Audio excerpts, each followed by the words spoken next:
Many hundreds of years ago, on the shores of this lake, the earliest democracy in the Western Hemisphere was born.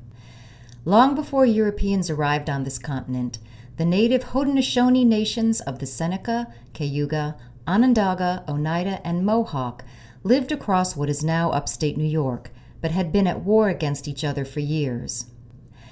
Haudenosaunee legend states that a peacemaker, accompanied by Hiawatha, came across Onondaga Lake in a white stone canoe to bring the warring nations together so that the fighting could end.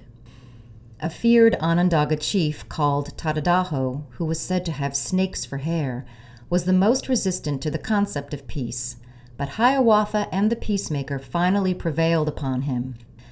A great confederacy was formed to help guide the five nations together as a democratic league under the great law of peace.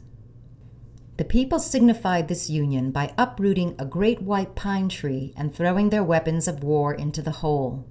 They replanted the tree on the shore of Onondaga Lake, and the peacemaker placed an eagle on top to warn of any dangers to this great peace. The Hiawatha Wampum Belt was made to record the event of the five nations joining together.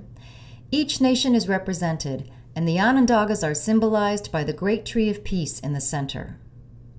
In 1988, the United States Congress formally recognized the influence of this great law of peace on the 18th century formation of our nation's democratic union of distinct but equal states.